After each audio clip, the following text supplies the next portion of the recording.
Oh, good evening, everybody. Welcome to NPAC for April 2026. We're glad you're here. It's a rainy April evening, but it is getting lighter, so that is very good news. As I usually do, I start the meetings by, first of all, welcoming you all and just reminding if you're new, a little about NPAC. We came into existence in 1998. We are a volunteer group of folks who live in the North Seattle area served by the North Precinct. And our goal is to keep the lines of communication open with the North Precinct and other city leaders. We, again, all volunteers, no budget, not affiliated or endorsed by the city or anybody. So we are basically focused on fostering education and communication. We hope that when you come to these meetings, you will take what you've learned and take it back to your community. A number of you we know represent other groups. You're attending on behalf of other groups. And because we do provide a recording of the meeting and minutes and such, and we always ask our speakers to provide the presentation if possible. If you take this information back and share it in your community, that's our goal, so that you help your neighbors learn how to interact with the city, how to get things done, how to work on problems together, because that's about the only way it really works. We do emphasize use of the chat feature. Because we only have 90 minutes, that's a lot to pack in. As our presenters go through their presentation, we ask that you go ahead and put all your questions in the chat. We're going to let them speak without interruption.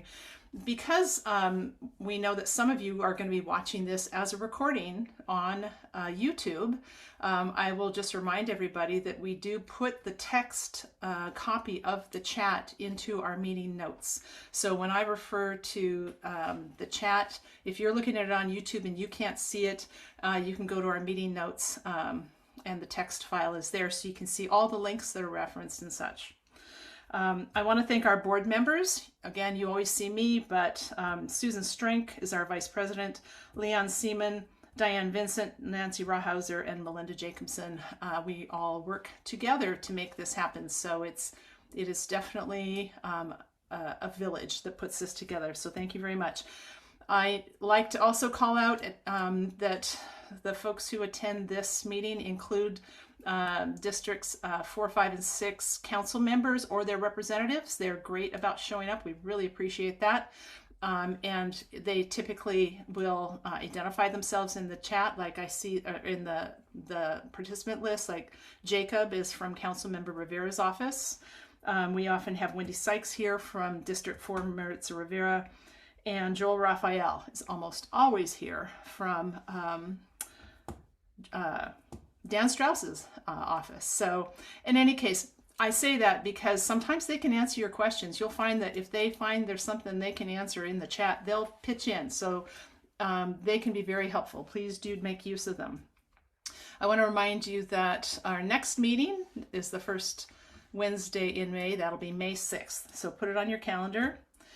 And with that, I want to just go ahead and dive on in and introduce our speakers for tonight. From the Office of Police Accountability, we have with us here Serena Duncan and Geneva Taylor. And I am just going to take 1 second to spotlight them. And it takes me a moment to just find everybody's name. Pardon me. There you are. All right. Thank you both. We appreciate you being here this evening. And as I said, we will emphasize to folks to put everything in the chat. And then when we're done, we'll make time for questions. I'll read the questions to you so that even folks who watch this later on YouTube can understand the questions. So with that, I will stop talking and say thank you, and you are on. Thank you so much. Thanks for having us today. We're excited to be here. Before we show the screen, our PowerPoint, I want us to introduce ourselves since we're on here big and nice. I am Geneva Taylor. I have been in this position for the last 7 years, working for the City of Seattle at Office of Police Accountability. I'm a community engagement manager. I also do some restorative justice work in our office regarding our mediation program, and still try to do some circles around bringing police and community together. So I am from the Rainier Valley area, so I'm a part of South Precinct, born and raised in that area. I no longer live there, my parents do, but I am a Seattleite through and through. I have come to these meetings back in the day, so it's really good to come back and see you all, recognizing faces and seeing folks. So I'm happy to be here. I'm going to introduce Serena, our newest community engagement specialist. Yes, hello. Thank you, Geneva. My name is Serena Duncan. I just hit my 1 year at OPA. My role is Complaint Navigation and Community Outreach Specialist.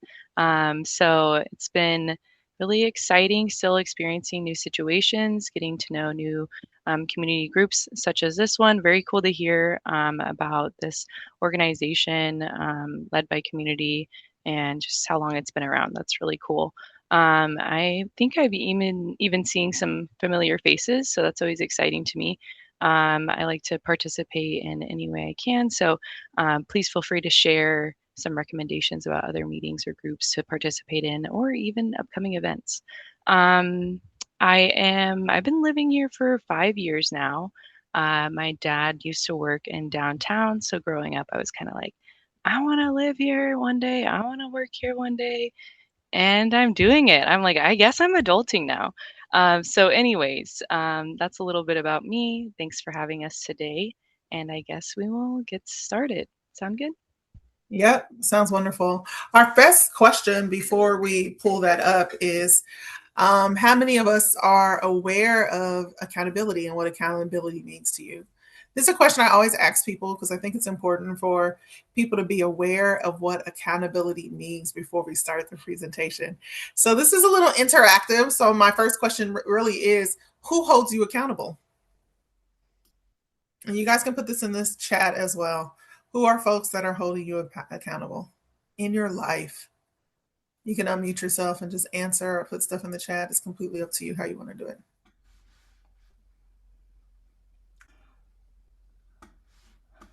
It's going to be a pretty quiet group. Okay. We've trained them to use the chat. Okay. Okay. I see OPA. Okay. That's a captain. So that makes a lot of sense. OIG, ourselves. Yeah, we get that a lot, ourselves. I hold my own self accountable. Very good. Very good. That's very true. And I work, boss. Yep. Very good. I get that one too. And when you think about accountability, I think of my mother holding me accountable. Um, and I think of, some of us have spouses or significant others. Maybe they're holding you accountable. Staff. Yep, that's a great one. My wife. Yep. Y'all got some good ones. So yes, there's a lot of folks who hold you accountable, and it's so interesting because we think of accountability as being the worst thing sometimes for officers, and officers not always feeling being held accountable. But I think it's really important to note that it's important to have accountability. And even the people who hold us accountable in our own personal lives, we love those folks. We're not upset with those folks. We love who those people are for us. And so I want us to be thinking about accountability in somewhat of those terms. Not fully, because this is a total different situation. But thinking about that when it comes to community and making sure that community is cared for. I do see your name, and I think we're taking questions at the end. I'm going to talk a little bit about accountability as Serena pulls this up, our presentation up. But I want you to be thinking about those in those frames around accountability and folks who hold you accountable and who holds Seattle police officers accountable, and what does that look like, and how does that show care for community? We can go to the next slide. And that's kind of what we're talking about today. This presentation is actually going to cover our roles and responsibilities. It is also going to cover the complaint process, and it's going to go a little bit over a little bit of the history and some of the background. We can go to the next slide. So this is us out doing community work. So me and Serena are always out tabling at events, festivals. Sometimes you may see us. We are giving this presentation to different community groups to help people know about the complaint process and the work that we do. We can go to the next slide. So our accountability system in the city of Seattle is made up of 3 offices. It is us, Office of Police Accountability, and we do the investigations. And we do investigations with alleged misconduct of employee misconduct. I'm sorry, I'm getting twisted over my words. We do investigations of alleged employee misconduct. And so we're doing investigations on officers when complainants or community members are actually interacting with officers and they don't feel that the incident or the actual interaction went well. They feel disrespected or they feel harmed by officers. They can call our office. Some folks don't know exactly what is against policy and procedure. So we always ask folks to call in so we can help them to determine that and we look at policy and procedure for them. We also have CPC, which is the Community Police Commission. This is providing community input. And this is community input on policing and how to reform policing. So that's what CPC does. OIG is Office of Inspector General. They conduct audits on the Office of Police Accountability. They make sure that we are doing timely, thorough investigations. And they say, hey, you did not do this in enough time. Nope, you messed up right here. So they're checking the folks who check officers. And of course, there's Seattle Police Department, which really is to provide support and deliver public safety as their service. So all of these offices make up the police accountability system. Now, I do want to say this. Some cities, some counties, they do not have any accountability system. We have 3 offices that make up our accountability system. And I just want to note that there's a conference that we go to, which is NACO, which is folks who are trying to learn more about how to establish these accountability systems within their own city and their own county and things of that nature. So I do think that we are in a good position to have such a strong accountability system. We can go to the next slide.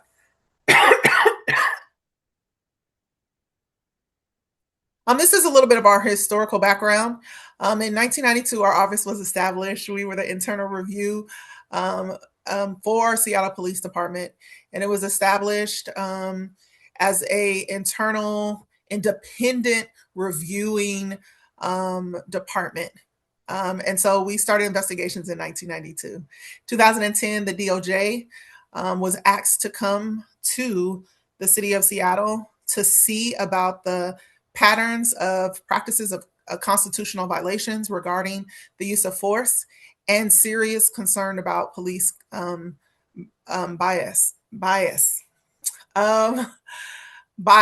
policing. I am struggling. But these were 35 individual and organizations that came out to actually bring the DOJ, to bring the investigation, to bring the folks here. So the DOJ did come after community came together. And this is a lot of the work of CPC, Community Police Commission, where folks came out to see some of the disparities that were spoken of by community members. 2012, SPD and DOJ entered into an agreement to ensure improvements in practices and training systems and policies.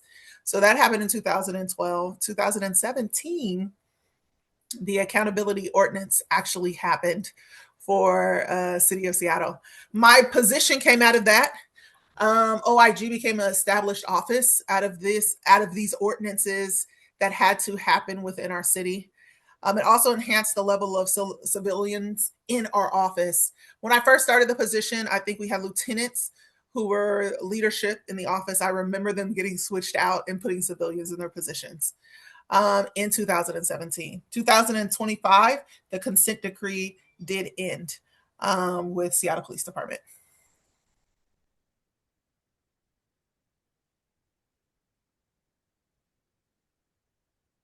These are the roles and responsibilities within our office. This is our director at the bottom playing chess at Detective Cookie's Park in South Seattle. We actually took part of a festival, a harvest fest at the bottom, and those were cockroaches, Serena, I believe. Yeah. Yes. And this is us attending a gala to support a organization within the community, and we saw we always see SPD there, so that was fun. Filipino community of Seattle. It's a great event. We're going to talk about our core functions. Our core functions really start with investigations. It's our number one.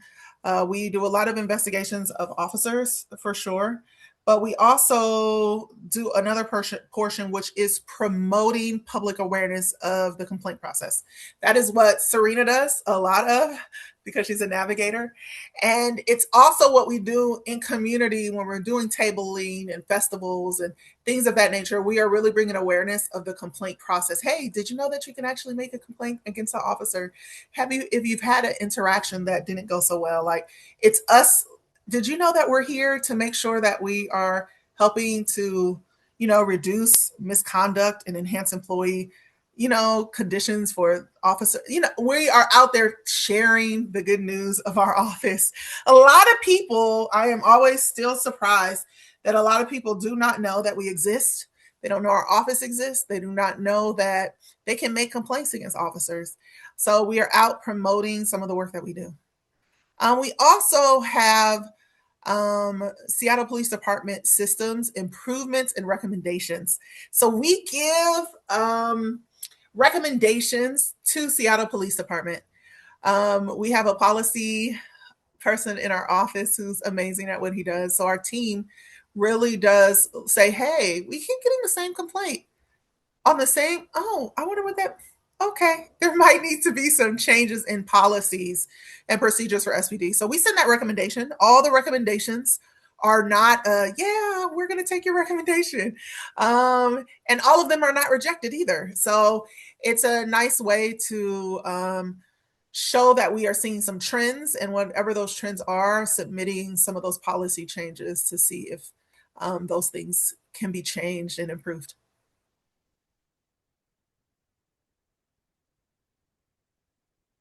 Our office also is very unique because we are hybrid. We are independent. So check this out. It can get a little complicated, but we are independent from Seattle Police Department, but physically and operationally outside of SPD, but within Seattle Police Department administratively to access SPD's data quickly. So in other cities, you have like COPA, Chicago, there's a COPA, it's their accountability system. They have to ask for body cam. Is your officer in the office? We can look at those things very quickly. You don't have to go to public records to get all of that information. So some of the accountability systems are doing that. What's great about us being a part of Seattle Police Department is that we're able, they can see who's on vacation. They can see body cam immediately. So it's easier for us to access SPD's data and information regarding the investigation. And we are not a part of the hierarchy of Seattle Police Department. So the chief of police is not our director's boss. The director's boss is city council, the mayor, and the folks who live in Seattle. So I do want to say that. I also would like to say that we are also civilian led.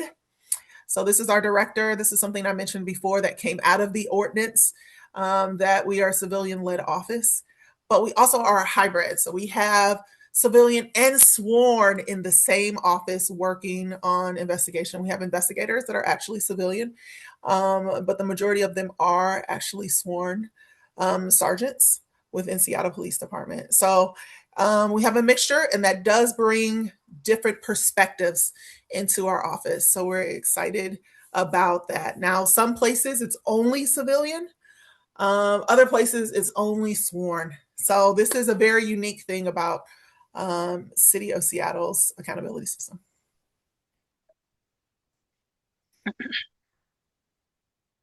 All right, thank you, Geneva. So now we're going to get into the complaint process. And just a heads up, this process can be 180 days. So that's a bit of time. And that's also why my role exists, because there is such a long duration, being a point of contact for community members to check in or ask for updates. That's kind of part of my role. So as you can see, we're talking about our role as community engagement. We're building awareness, and in general, Office of Police Accountability is looking to ensure community know about our office and what it does. That's attending community events, just in our day-to-day conversations out and about. You'll see us attending community meetings. What else? Fundraisers. And also at City Hall across the way, which is very nice for us. And then just in general, we'll talk about how an individual can file a complaint and that process. So we're going to get into it. So anyone can file a complaint. I would say the majority of our complaints probably come from our web form, by email, or by phone, but you can actually send us a complaint by mail. That is, it doesn't happen often, but we have that option as well. You can drop in person or across from the Columbia Tower, and then also you can actually file a complaint through an SPD staff member. That is an option as well. So now that we have received a complaint, let's get into the next step here. I'm just gonna, okay, and so this is the intake. This is the start. What happens is we receive that complaint. OPA compiles a case file. At the start, we'll have an investigation conducted by investigators. And this is really talking to the complainant, reviewing the information they had submitted, reviewing video documents at the start here. And so we're kind of going through this 30-day investigation update.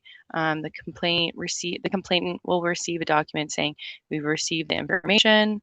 Investigators follow up, and at times I will as well. And so then we're getting into this next piece here, the classification. So we've received that complaint. What happens next? An intake is evaluated by our office civilian-led supervisor. The case is classified, and the complainant receives a notice of that. And so this notice in the classification could be a contact log. It's not uncommon for us to receive complaints that is not SPD. We only investigate SPD. So no Tacoma. We have received other complaints about other officers, but we only investigate Seattle police. And so next would be mediation.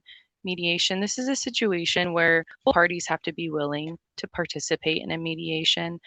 This is, Geneva's area, and they both need to be participating in good faith effort. The next would be a supervisory action. And so this is essentially a situation where the supervisor is, whether that's, hey, you need more training, let's have a conversation about what took place. This is the supervisor, taking the action here. And then investigations, that's where, this is really a comprehensive investigation, looking at all the information. As Geneva talked about earlier, us being administratively tied, having access to the information associated with that complaint, witness statements, the named employee. So just really having more information gathered. And then there is also rapid adjudication. Essentially, The named employee is accepting the discipline, accepting or acknowledging like they had done wrong. So that's the variation of classifications. There is one other classification on here, which is expedited. Expedited investigations do require our auditor, Geneva had spoken of earlier, Office of Inspector General, to approve of an expedited investigation, which is more focused on the information provided at the get-go of the complaint. And so then we're going to go to this next phase here.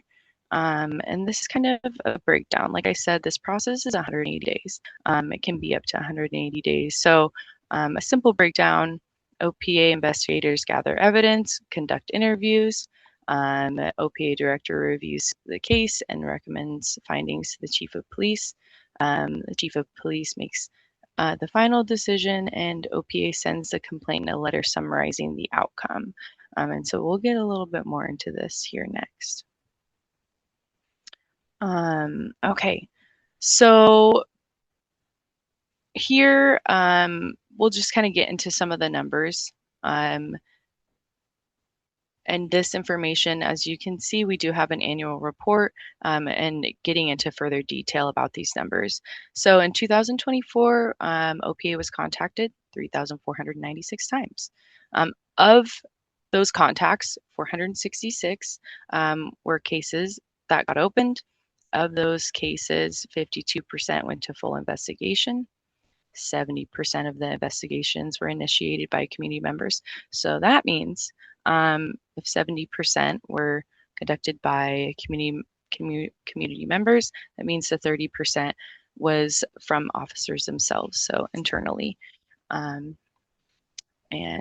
for additional information, like I said, posted online, our annual report is accessible for y'all to review. So we're going to get into this next piece.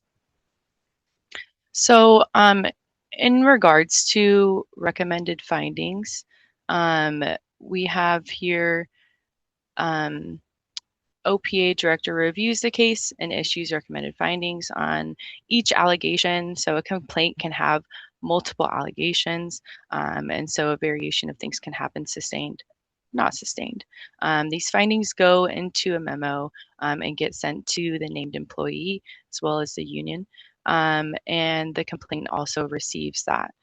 So just big old document, a lot of information, can be dense. And that's also why my role's here, to help people kind of decode some of that language. It can be kind of heavy. And so making sure that people can reach out and receive clarification when possible, and trying to make that more plain language. And so the decision 60-day investigation update, 90 days investigation update, there's a lot of points in this process. The post certification by OIG follow-up and closing letters. And so when we're talking about sustained, not sustained, we're getting into the types of discipline. So these types of discipline, if the chief of police issues sustained finding, they denied the discipline. These disciplines can be an oral reprimand, a suspension without pay, demotion, termination. And some people have questions about, the number of complaints filed and intakes, and the number of disciplines that are associated with those sustained findings. Those numbers are on our annual report and get broken down into graphs and further definitions. I really encourage people to take a look at that. And so here we're getting to a little bit more information about Geneva and I. As community outreach specialists, as Geneva talked about earlier, not everybody knows about our office, and that's still surprising to me. When we have a service provided to the community, it is important that we're accessible. I do want to let y'all know that our complaint form online, it can be translated. We have free interpreter services. We definitely want to make sure people people know that you can file anonymously. You don't necessarily have to be a witness, or sorry, have the situation happen to you individually. It might have been something you saw, and you can file from that perspective. You can also file anonymously. In addition to when you file a complaint, we are not asking people about their status. We're receiving that complaint and going from there. And so on our website, not only can you find closed case summaries, but you can also find ways to get a hold of Geneva and I for us to do presentations just like this. And that can be a Know Your Rights presentation, a deep dive presentation, an intro to OPA. In addition, we have an art contest that just wrapped up, so we like to post information about that as well. And so please, when you have a chance, take the time to review that information. We do have social media ways to be engaged. And also here is our email. I'll be sure to share this presentation so that the community can have access to it afterwards. Geneva, did I miss anything before we get to Q&A? Looks like you got it all. Okay. That's great. Thank you both very much. Let me ask if you can both hear me, because I've been told they couldn't hear me well in the earlier part of the conversation. Can you hear me okay? Yes. Okay, thank you. I'll just start reading some questions. What authority does OPA have to require versus recommend a change by SPD? Really good question. We do not send requirements to them at all. It doesn't work that way. We give recommendations only. The authority which we do this on is from seeing trends or things that are happening. SPD most of the time does desire to be better and to grow in some of their policies and procedures. And so if we notice, hey, this is the same, we're kind of struggling in this area because we have this many complaints. This is something that could possibly be changed that can improve your work. Most of the time, some of the time, it is absolutely received well, and there are policy changes that happen because of the recommendations we send, because of the growth that they want to have. And sometimes they are not taken at all. You can go onto our website. It is under news and reports, I believe.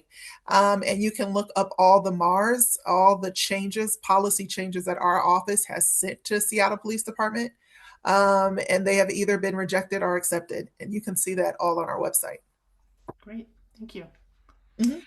How do SPD officers rotate through service at OPA? Presumably they have relationships to other officers, so how do you ensure that complaints are managed in a confidential and above board way? Really great question. One of the things that we do, some people want to come to our office. So they try to come to our office for sure. Other folks are assigned there. So it's a little bit of both. And these are folks who are doing well in the different departments that they're in. So we make sure that we have great officers who have integrity and have the character to hold these positions and see the need to have accountability for the department. So they go through an interview process. There's so many different processes they go through, meeting with our director, the director really vetting out to see, is this a good person to have in our office? Are they here for integrity of the job and doing this job with honor and making sure other officers are doing the same? So we have sergeants in our office who are like, they're making us look bad. We don't like this. They're not here to help people get away with breaking policies and procedures. There are folks who are really diligent in making sure that all officers are following, the policies and procedures set forth by SPD. And so we're always looking for people who want to do that. And our director is vetting as well with leadership. So. Great. What is the usual tenure of an officer in your office? That's a really good question. And that is very mixed. Some officers love our schedule. If you know anything about officers working first, second, or third watch, a lot of officers have schedules that can differ. And not always be favorable. So some folks really like to sit in OPA a little bit longer than others. Some people are like, I can't wait to get out. I want to go to a different department, or I'm really passionate about training. I'm really passionate about, SWAT. So they'll want to go to different departments for sure. So they might not want to stay. The average, I believe, is about a year to 2 years, because we are trying to get fresh, experienced folks who can speak to the needs of our office, and always having a fresh perspective, I think, is important. Great, thank you. But we have had someone there for like 7 years, so it just depends. So Okay. that's why I'm saying that. When someone submits a complaint about an officer from another jurisdiction, you mentioned people sometimes call you for other jurisdictions. Do you simply inform them you can't investigate? Would you ever refer what they submitted to the other agency for follow-up? How do you handle that? I'm going to give that to Serena because this is her work. Yeah, definitely. So if it's not not all precincts or locations have an investigation team. Those that do, or maybe it's like a feedback form, we will pass it on to those other jurisdictions officers to inform them of that. We do think that's important. And also, part of my role too is sometimes we receive people who are reaching out to us that we don't do anything with parking tickets. So I'm like, hey, do you know how to appeal? Do you know how to do this? Do you know how to do that? So definitely, we will receive things that don't necessarily pertain to what our roles are. But I definitely, and I would say our office makes it a point to, hey, even though this isn't our role, let's figure out how we can get you in the right direction, and make sure you're heard in other ways, in other forms, and also acknowledging, for example, like, hey, sometimes people are looking to get involved. Well, did you know about, the website? Did you know about city opportunities like this? Did you know about CPC? So I think that's, something I really enjoy about this role and my previous employment is really making sure I can help people connect to what they're looking for. And yeah, so yes, to answer that question, yes, we do. Great. We'll send Thank that you. information over. Another question. City negotiators mentioned an impasse on arbitration reform and the burden of proof for misconduct. How will the city ensure these accountability gaps don't undermine the progress made under the federal consent decree? Really, really good question. And this would be a great question that my director would be able to answer, not I. Sorry, I can't answer that. Serena, did you have anything, or are you agreeing with what I'm saying? I'm agreeing with what you're saying, and I am, I believe you said the questions are going to be transcribed. Yes, the text will be Okay. available. Yes. Okay, So you great. can put information or a connection to your director or whomever you feel could answer that question so they can follow up. That would be great. Thank you. Yeah, we'll probably get the answer and get it over to y'all. That would be great. Thank you. Okay. Can you take complaints about entities as opposed to individuals, such as about SPOG, the SPD Officer Union? Who can residents complain to about SPOG? Oh, that's a really good question. We take complaints about officers currently right now, not large um, groups around policing. So Okay. Well, I think, wow, we are like right on time. We've gotten through the questions. That is like perfect. Excellent timing. Thank you so much.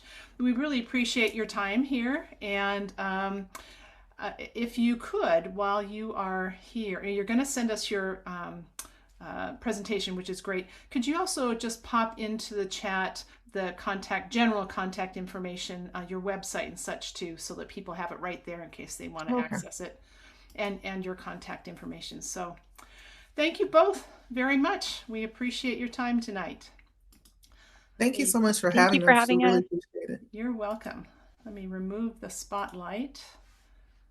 And next up, and hopefully you all can hear me, I'm trying to speak loudly. I'm sorry, I understand I wasn't loud enough earlier. Next up, we have Megan Westfall, and I'm going to find, there she is. Hello, Megan. You are on. There you go. Thank you. There it goes. Hi, everyone. Good evening. I'm Megan Westfall, as Katie said, with the Seattle City Attorney's Office. I have two kind of relatively quick updates for the group tonight. The first update is concerning some legislation that I've talked to the group about.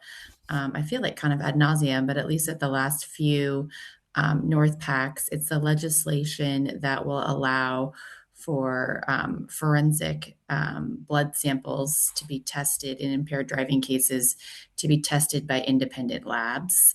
That legislation was going through the legislature, and thankfully it passed. So that is really just a huge win for public safety. As I've told the group before, there is a giant backlog of impaired driving cases that we, and not just the city of Seattle, but other jurisdictions have the same issue, are unable to file because the blood evidence that's needed to successfully prosecute the cases is sitting waiting to be tested.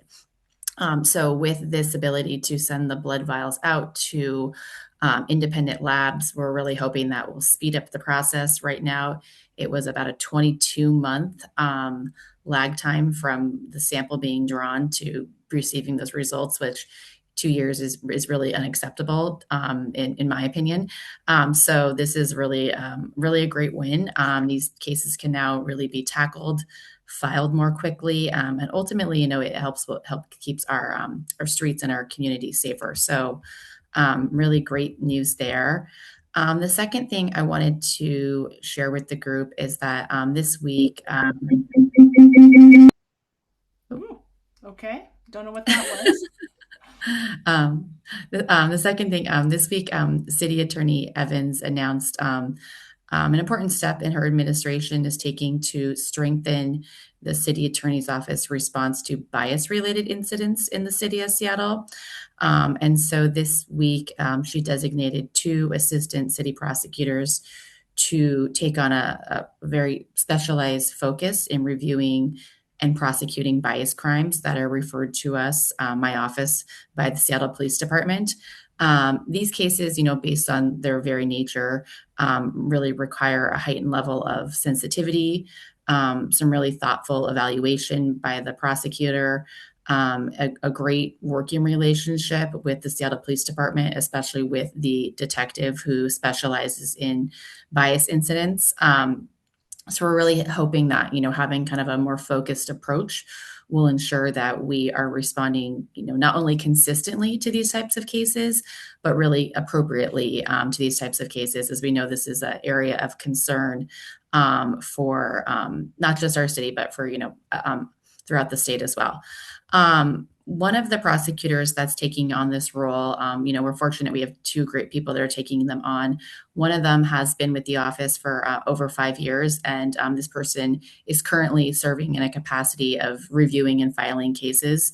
So this will be a fairly easy transition of going over and being able to review and file these bias incidents.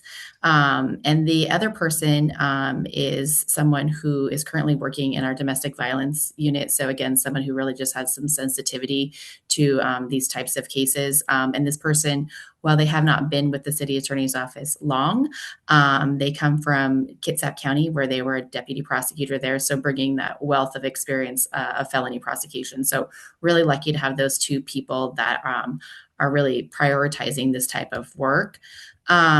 This particular bias crime that they will focus on, it's called malicious harassment. So if anyone is curious, I also put the site to it from the municipal code into the chat later on.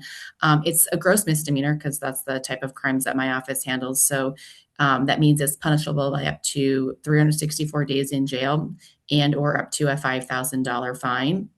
So malicious harassment that's in the municipal code, it differs from the felony statute for a hate crime, which is something that Casey's office, the King County Prosecutor's Office, would handle. And what it does is it makes it unlawful to either physically harm or to threaten to harm someone based on them being a member of being a member of certain protected classes. And those classes at the misdemeanor level are homelessness. If you do this towards someone based on their marital status, their political ideology, their age or their parental status. And I'm sure some people are thinking, well, that doesn't cover a whole lot of different groups that we would expect to be covered by bias crimes. And rest assured, those ones are covered by the felony statute. So this kind of picks up the missing gap there of those groups that we were seeing being kind of unfairly targeted based on those statuses that weren't covered by the felony. Yeah, and so the creation of these roles, I think, is, it's really going to be great. It's really reflecting the, not only the office's strong interest, but also really the community's strong interest in making sure that we have really effective responses to these types of crimes. We're lucky enough that these people will be able to work closely with SPD's dedicated detective for this, who is really fantastic in that area. And so that's all I had to update the group on tonight. Are there any questions? I think I saw some things popping up in the chat. I think Rudy, is he referring to you, or maybe that's for Casey about diversion programs, probation versus jail? I think that might be for Casey. Yvonne references 16,000 cases backlog. Wait. That's for diversion for the city of Seattle, because the city attorney was talking about diversion when we're dealing with people on the streets that are causing problems. Is not the county; it's the city's responsibility. Sure. We have a variety of different programs. Some cases will go through a diversion type program where a person's, being offered services, and if they follow through with complying with the terms of those services or whatnot, then, ultimately cases can be reduced or dismissed. We also have, for kind of our more, serious public safety crimes like DUIs, domestic violence, stuff like that. Those cases would go through more of a traditional prosecution model where someone would be required to plead guilty, and then there would be probation after the fact where they'd be required to potentially, comply with treatment obligations or things like that. So thank you, Rudy, for clarifying. I appreciate that. Yeah. And I think Yvonne is referencing the backlog numbers, if I'm not mistaken, that you referenced with the statute change. So that's just reinforcing what you said, if I'm not mistaken. Yeah, exactly. Yeah. And Leon's asking, when does a possible misdemeanor bias crime become a felony? So it depends on what the protected class is that's being targeted. So there's only, like I mentioned, those kind of, I think it's 5 or so, homelessness, marital status, age, political ideology, and the last one's escaping me right now. But if it's one of those, if the person that's being harmed belongs to one of those classes, then it would stay a misdemeanor. If they belong to other protected classes, race, gender, sexuality, things like that, those are what's going to elevate it to being a felony. Okay, great. Thank you. Yeah. I think we got to all your questions and we're right at time. Thank you very much. Yeah. And we will see you here next month. Okay. Thank you. All right. And next up, I saw Casey. There you are. Casey, you are on. Welcome. Hey there, Katie, and everyone. Thanks for having me. My name is Casey McNerthy. I work for King County Prosecuting Attorney Lisa Mannion. There were lots of things that Megan, who is a great partner, said that are really helpful. On that, the private labs that went through the legislature, that sure is a big help. What King County prosecutors do routinely is wait for the blood test to come back, because what you don't want to have is you don't want to charge a DUI case and then find a surprise result from the blood test later. So we, for years, have waited for that to come back.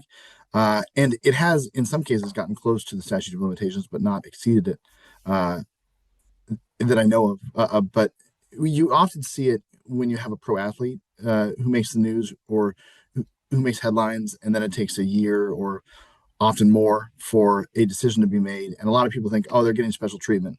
It's not that. It's if we had the information right away, we would make that decision. It's waiting to get that blood test back from the lab, and now that legislation has gone through, that certainly will be a help in all kinds of courts, at the district court level, which is where our office handles misdemeanors, or at the city level across the state.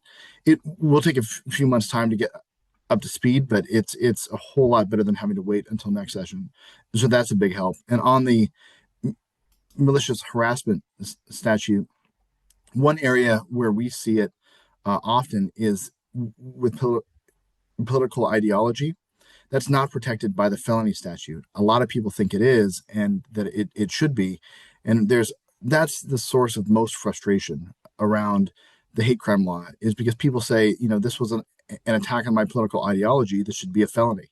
And many victims of that crime are very adamant about that. And sometimes prosecutors get the blame for not charging the felony, but it's not prosecutors not wanting to, it's not having the ability to under state law.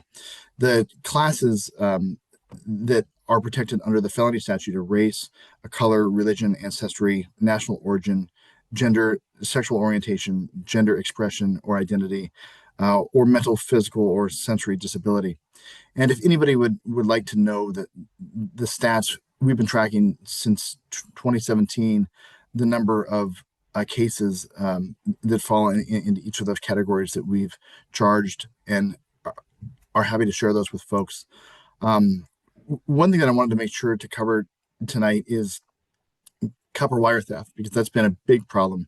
And I know from talking to Megan too, that there's been a lot of folks, particularly in Ballard, who have been really hit hard by it. Mike Stewart from the Ballard Alliance and I went to the Lock Spot just the other day, just to talk about Ballard and about what's been happening with copper wire theft. The frustrating news is that there was a bill that Gary Ernstorff from our office, he's a senior deputy prosecutor, and really focused on addressing the demand for copper wire. He was the biggest champion in the state, I think, for that bill. 6190 was the Senate bill that would have addressed the demand side. And right now, if you're a precious metal buyer like gold or silver, or if you have a pawn shop, you've got to hold what you buy for a certain amount of time and identify the buyer. And there's a searchable database where police don't have to leave their precinct to search what has been purchased. That's not the case for copper wire or for non-precious metals like gold or silver. The other ones, that is.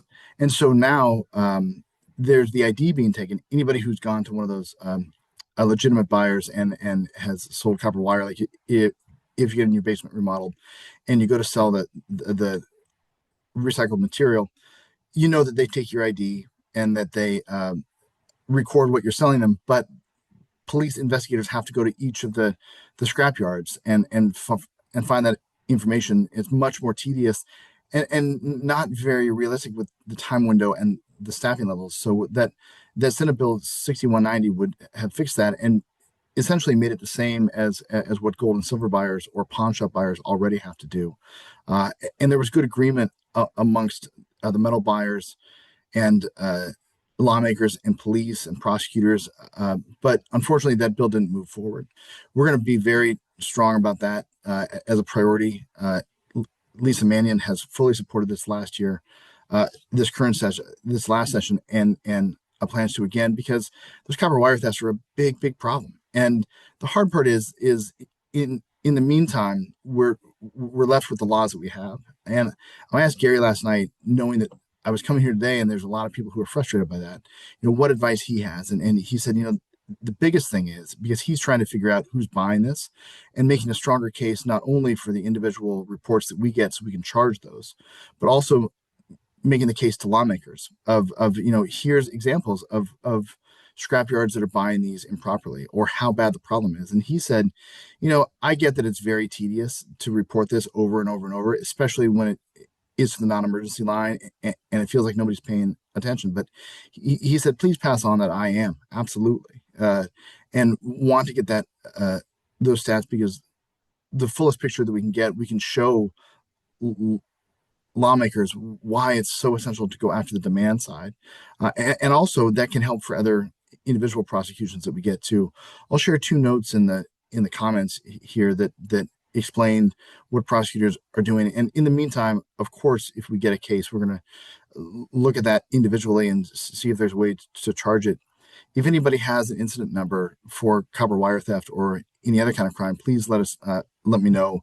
I can look it up for you, even outside of this meeting, of course, and let you know where that case may be in the system, whether it's still with police investigators or with the city attorney's office or with our office. Let's see here. Yeah, it would have been great if it passed. I'm just reading the comments here. I think that then, there's one question that might be yours from Diane, which is about the person who was pushed on the light rail platform and was charged with attempted murder. Was that your office? it was, yeah. King County prosecutors charged him with attempted murder. That was on for an arraignment earlier this week. His defense raised competency, and so that needs to be addressed before the arraignment happens. And so that is in the evaluation stage that was ordered by the court. That's an in custody evaluation. And so if he's found not competent, then what prosecutors can ask for is a restoration period. There can be up to 3 of those under state law, and that's a months-long process. And so I believe the first one's 30 days, and it can go up to several months for the third restoration period. If even after 3 periods of restoration, he's not found competent, that doesn't mean that he gets released to the streets. What that means is that he will be, or that, I might just say, defendants in general.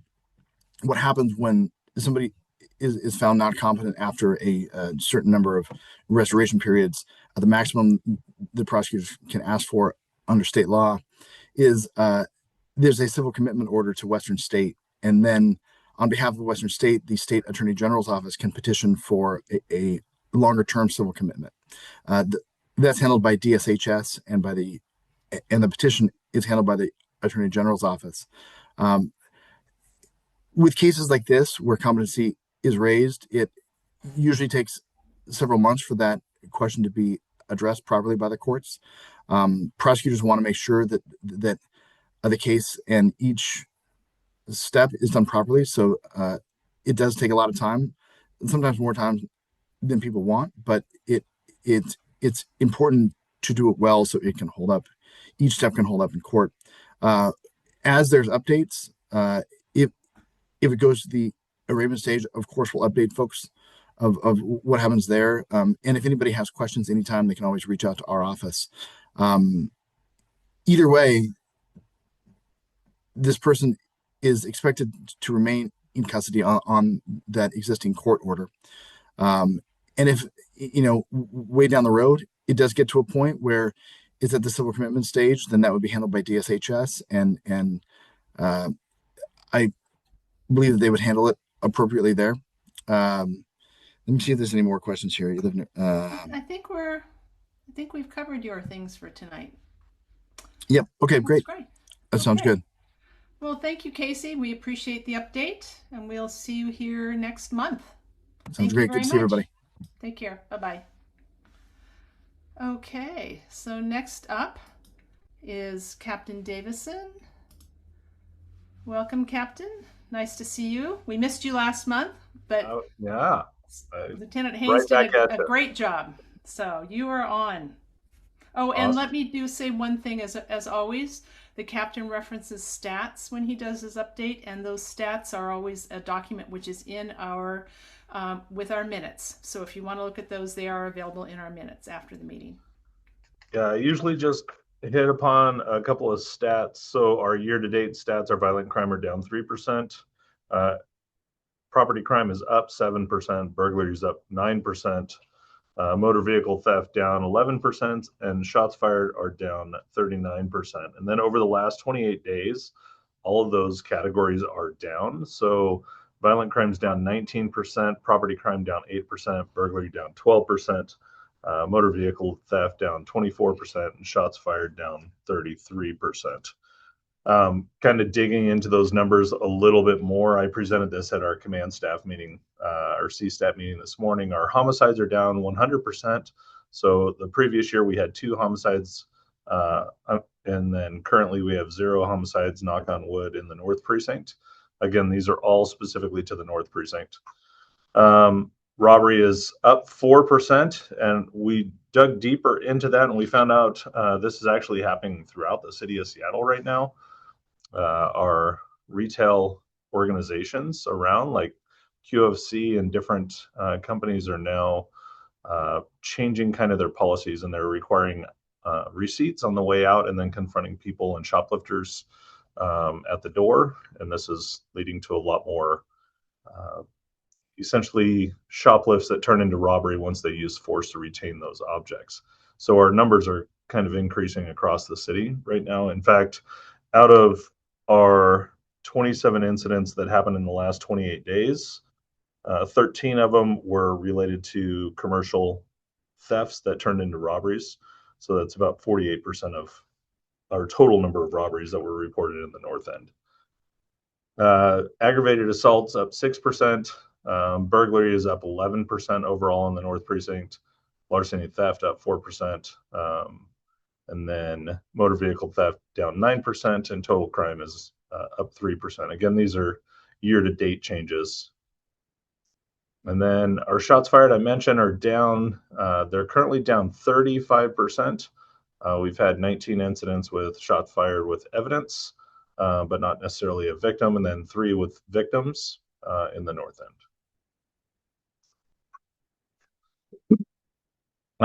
Some of our priority areas, some of the things that I try to talk about are the areas, when I say priority areas, the areas in the city that we, in the North Precinct, that we see higher crime levels, or we see problem issues at the time. Right now, as you know, Aurora tends to have a lot of issues. Right now, we have a 38% decrease in incidents reported on Aurora. It's a community-generated incidents are down 34% along the Aurora corridor, and that's from 85th to 145th that we're studying there. That's where the majority of the issues happen.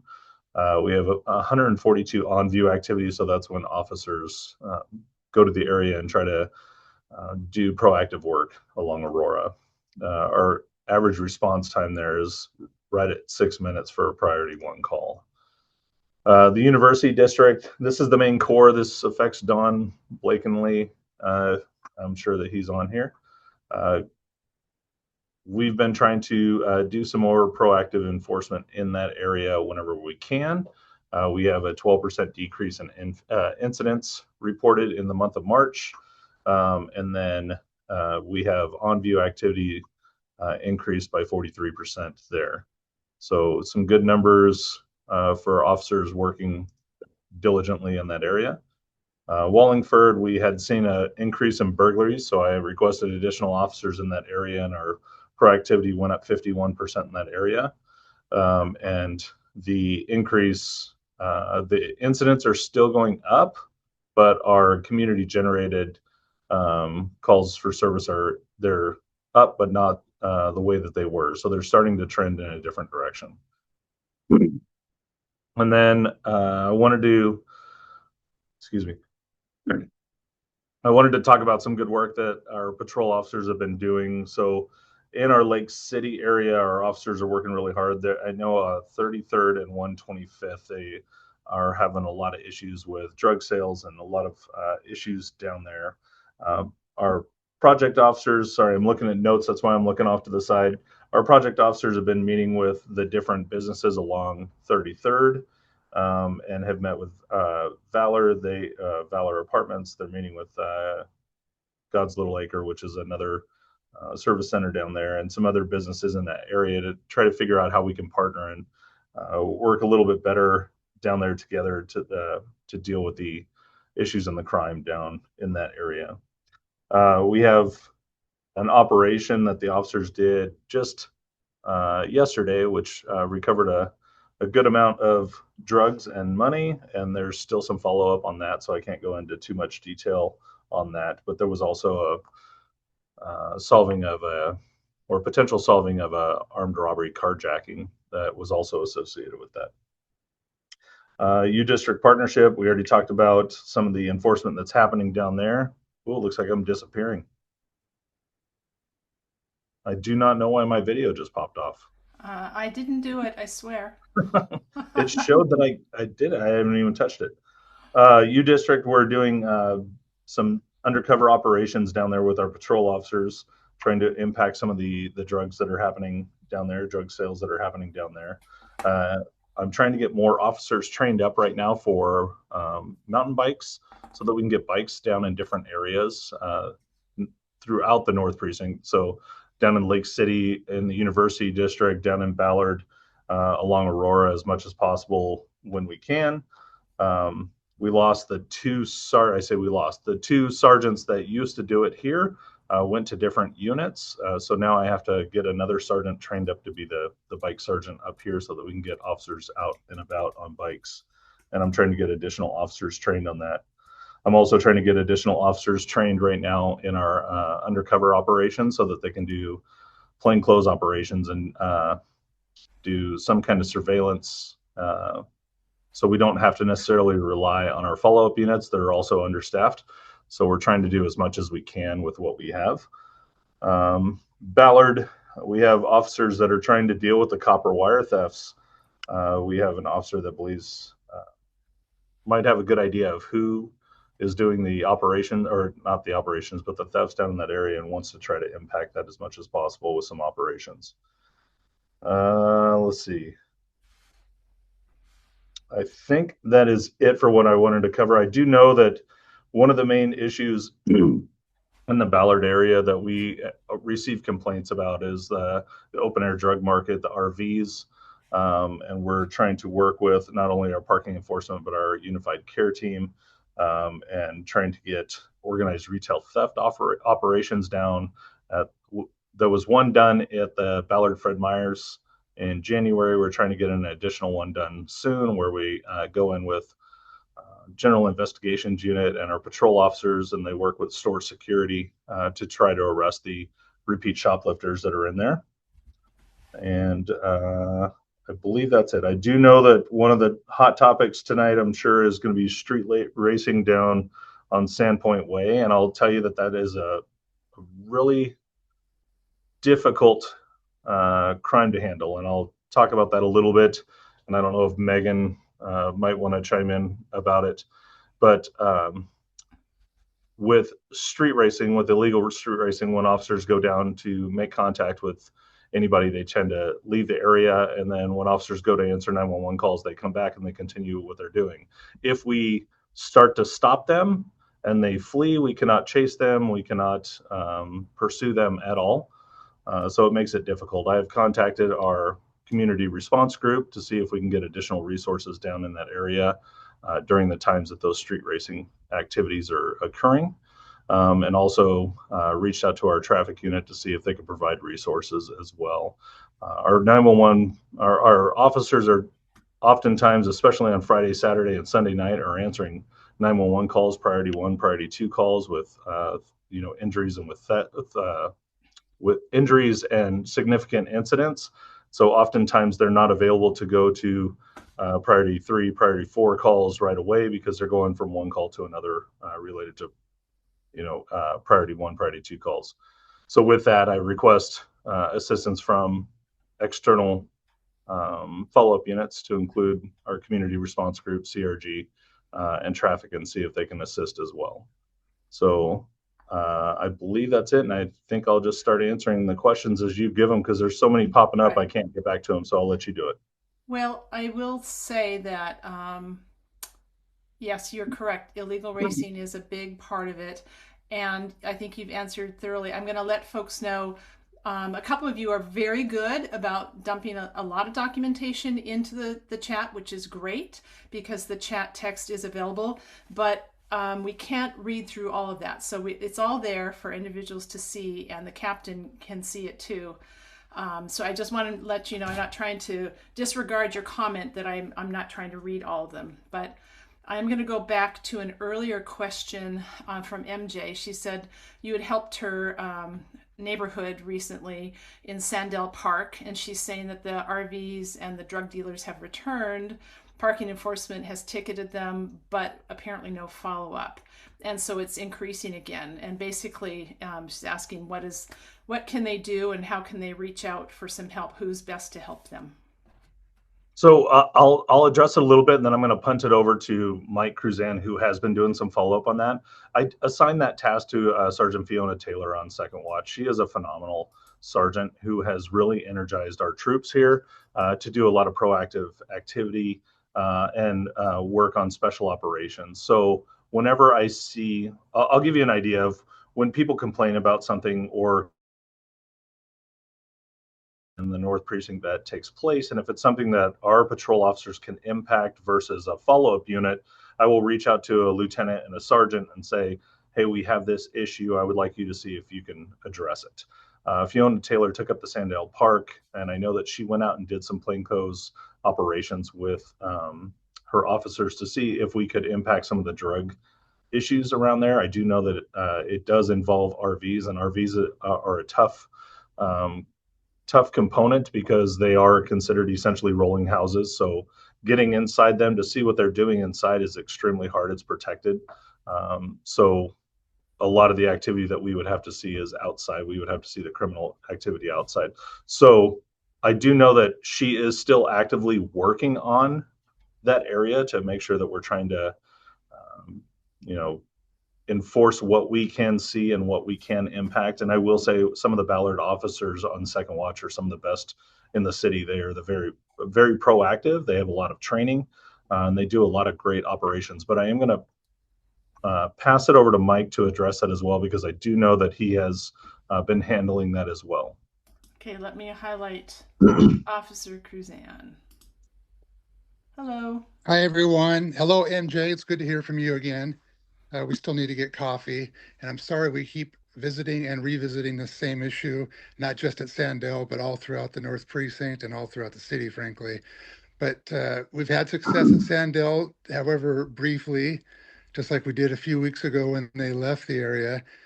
And unfortunately, as we all know, over the years, especially at Sandale, MJ, you think for like 5 to 6 years, steadily we've dealt with the same thing. They move for a week or two and come back, go to Crown Hill, go down to Ballard, and it's just this loop of a rolling mobile housing homeless compound that populates each park area or each area where they congregate in these specific spots. And unfortunately, what success looks like when we deal with this is just moving them away for a little while.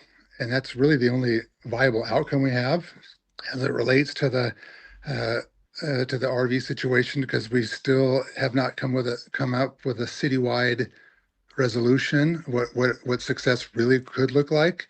And we still continue to conflate homelessness with this economic problem or some structural unemployment or something like that. And really it's about drugs. And we have to acknowledge that. And that's what we're seeing here at the park. That's what we're seeing at all the other neighborhoods that are impacted. And MJ and whoever else might be on the call, maybe Allison's on there. If Bill, if you're on this, I have limited access on my phone right now because of the browser. But some of the Crown Hill ones are the ones that are in the park right now. Neighbors complained about the same situation over at 85th and or of a 90th, and I contacted them, and they simply relocate to Sandale. But as the captain mentioned, we have other things in play, things we're not going to discuss here in the meeting. And those are always kind of actively going in the background. I'm always available. I'm out there all the time. I'm not in that area every day, but I can try to impact that. I reach out to the other agencies, and we try to mitigate the problem as best we can. As I said, there's no real outcome right now other than shuffling people away and giving a respite so you can have a park that's designed to be for families and as it's intended. And we'll get there again. It's temporary. We'll be there and we'll continue to go. But keep giving me updates, MJ. I'm going to be out for a few days, but I'll be out there and I'll continue to monitor. Thank you, Officer Kuzan. I'm going to pick up a couple earlier questions too, then I know we'll get back to some of the illegal racing, but I want to pick up a couple other folks. Tina asks, how is shots fired data collected in the North Precinct? Yeah, so those are going to be 911 calls, or they're going to be officers on viewing something. So if an officer hears shots fired, they will report it. They will write a report on it. Ultimately, I mentioned that there are three types of shots fired that we track. One is verifiable, right? So if we get there, if somebody reports shots fired, but you get there and there's no witnesses, no evidence, no casings, no damage that we can find, then that's not a verifiable one. If we find there's witnesses that saw somebody shooting, if we saw versus heard, right? Some people call in, I think I heard shots fired, right? So we go there and we try to find out whether or not that is accurate. If we find shell casings or somebody hurt, or we see damage, or we see witnesses there that can verify that it took place, and those get tracked. If somebody is injured, then those get tracked as well separately. And then if somebody is, God forbid, somebody gets killed, that is tracked as well in a different category. Okay. Julie says she believes reporting of any crime is down because people feel that nothing will be done. So what is the point? Which is very sad. And of course, for NPAC, we always strongly encourage everybody, please report everything and use the new updated online reporting system. If you don't report it, then it seems like it must have gone down. So I'll just put in that editorial on SPD's behalf. But anything else you want to add, Captain? No, I mean, everywhere I go, I say the same thing as well. You know, when I hear that, well, the crime is down because we don't report. If you don't report, then we can't track it. And it makes it really difficult because we are very data driven in SPD. And if it's really hard to track something that, so people have the lived experience, right? They have what they're seeing every day. And if they're not reporting it, then we don't know about it. And I understand that there's you kind of get callous to it and you don't want to report it because you don't believe that anything's going to happen. Our numbers are increasing, our staffing numbers are increasing. And as those numbers increase, then we'll be able to do more with what we have. And I can give an update on that here in a minute if you'd like. They're not crazy numbers, but they are going up, and they're starting to look better for the North Precinct.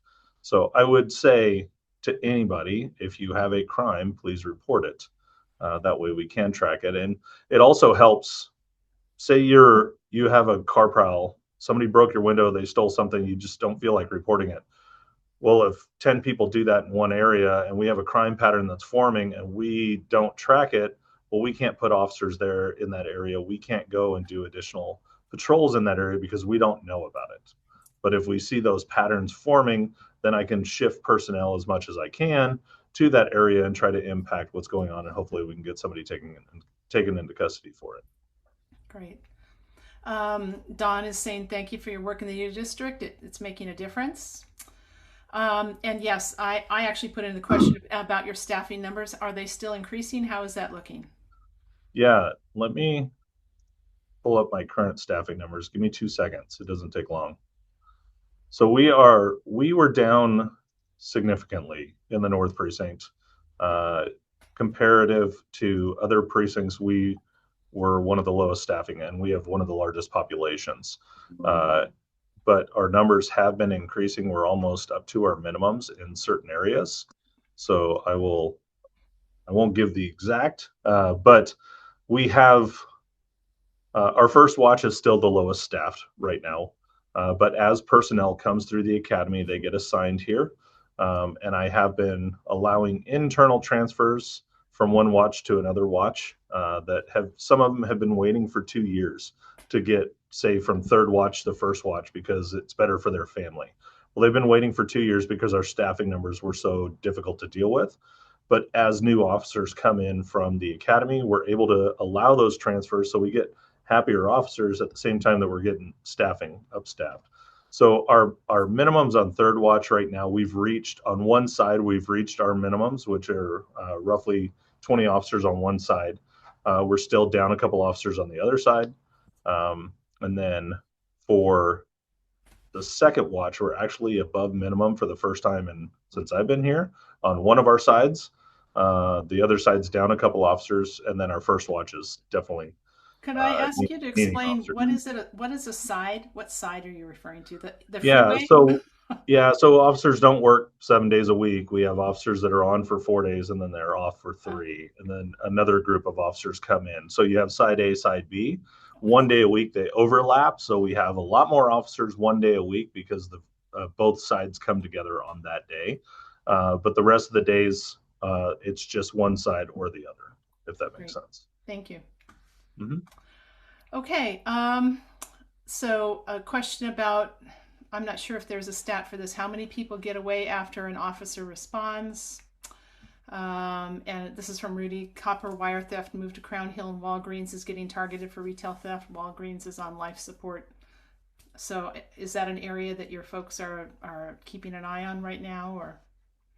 So with people getting away when officers respond, that's a difficult question. It depends on the crime. It depends on the priority of the crime, right? So if it's a priority 1, priority 2, officers are coming in lights and sirens oftentimes, and we try to apprehend the suspects when we get there.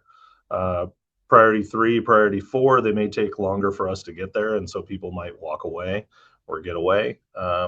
So I really couldn't give statistics on that. That's just, it's a case by case and what we're responding to and how many people are available to respond and how we can lock down that area.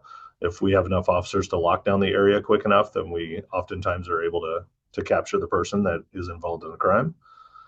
Yeah. Let's see, 101st, 102nd, 98th. I'm guessing that is on Aurora. I'm guessing so too, yes. Yeah, so our numbers on Aurora are looking better right now. It doesn't mean that they're great, and it doesn't mean that I'm shifting resources away from Aurora, so understand that. I do know that Aurora is one of my main priority areas, so our officers are constantly working on Aurora as much as they possibly can with while responding to other 911 calls. So copper wire theft, I agree, has been starting to go off the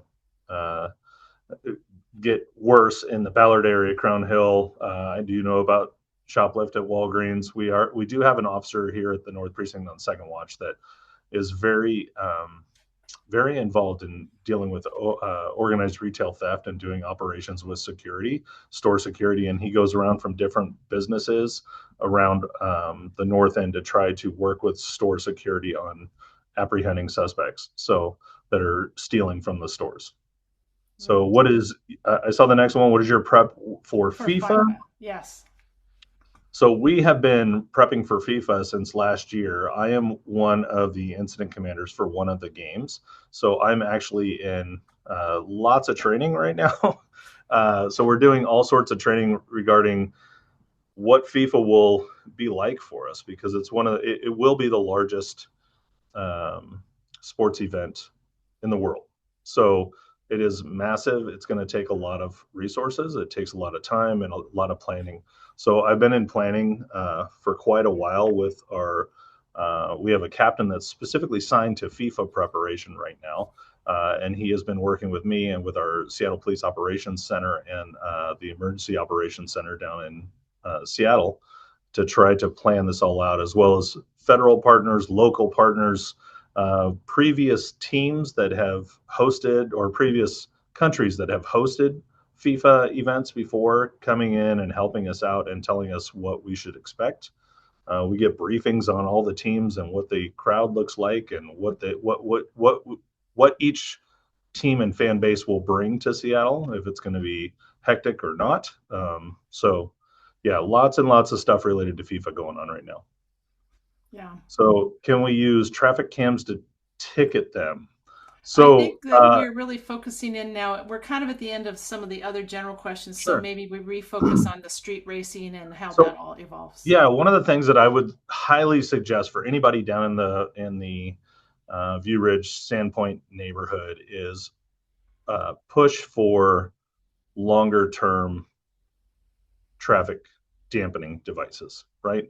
If you get speed bumps down there, roundabouts, traffic cameras, things like that will be more of a long-term solution. Us going down every Friday night and trying to chase off people it's not going to fix it. It absolutely will not. They will leave the area as soon as we go to answer a 911 call. They'll come back and then they'll leave on their own time frame. It becomes a really difficult thing for us to handle and tackle. Again, we cannot pursue them. We cannot pursue for property crimes. So if we go to stop them and they take off and the whole group takes off, we have to let them go.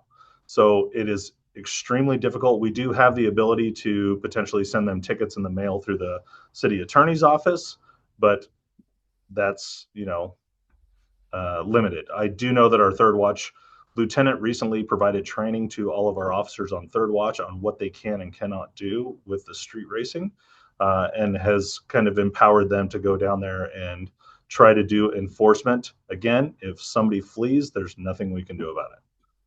So does the North Precinct, do you connect with key folks at SDOT to convey what's going on? How is there anyone at SDOT who is working on this that the community I think could reach that this out would to? be my suggestion. I mean, your council members are the ones that will push for different traffic dampening devices. They will try to work with or try to get other city agencies involved, other city departments involved, and kind of stepping up safety issues.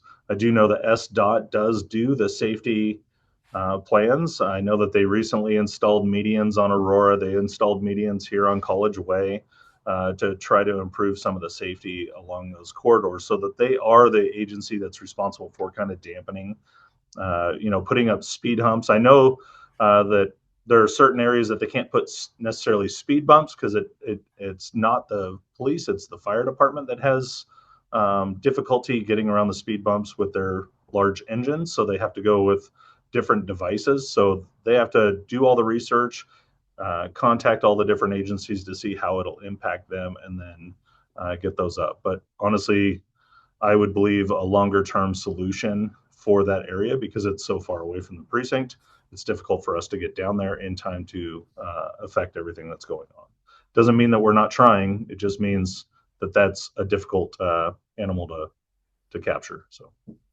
So I think what I'm hearing is folks are well advised to do two things: reach out to their city council members. And if you've noticed, we have some folks, I know Joel Raphael from Dan Strauss's office is on, and I saw a couple other folks earlier, but reach out to your, yes, we've got Jacob Evinger from Councilmember Rivera's office.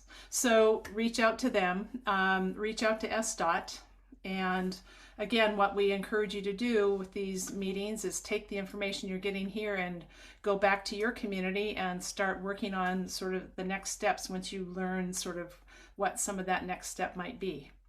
Some of the I see the traffic camera questions. I mean, that deals with the surveillance ordinance and cameras being installed, but that is not a police department. Like it comes from external, and then those cameras get installed, and then we monitor them after that, and we have detectives that are assigned, or officers that are assigned to the traffic cameras that actually review every instance of an infraction and verify that it actually took place, and then those tickets get sent out. Great. Okay. Well, I think we're right at 8:29. I think we're going to end with a couple of positive things. If you look in the chat, folks, you'll find that Anna has highlighted that there's a DEA and SPD drug take-back event on April 25th at 10 a.m. at the North and Southwest precincts. Caitlin also has posted that there's dinner with a cop at Chick-fil-A on Aurora, and that's on Tuesday, April 14th, 4 to 6 p.m. And Jacob is weighing in from Councilmember Rivera's office. As part of this last budget, Councilmember Rivera did include money for SDOT for the purchase of traffic calming on Sandpoint. She recently met with the new director of SDOT to ask for their plan and any updates. We'll make sure to update everyone when we hear updates from them. So thank you, Jacob. We appreciate that. And we are right at 8:30. Captain, thank you very much. We appreciate the update. There's a lot going on. I think we're going to probably hear even more about FIFA next month in May. So it's getting close. So thank you very much. And I thank you all very much. It was another full meeting. We appreciate you attending. Again, as always, we will get the recording up onto our YouTube channel as soon as we can. The chat is always going to be, the text of it will be within our minutes folder, so that you can, if there's something referenced, all the links, all the information is in there. And I basically think I covered everything. So we'll see you next month. Our next meeting is on Wednesday, May 6th. And thank you all very much for attending tonight. And I would ask the board to stay on, and we'll say good night. Thank you very much.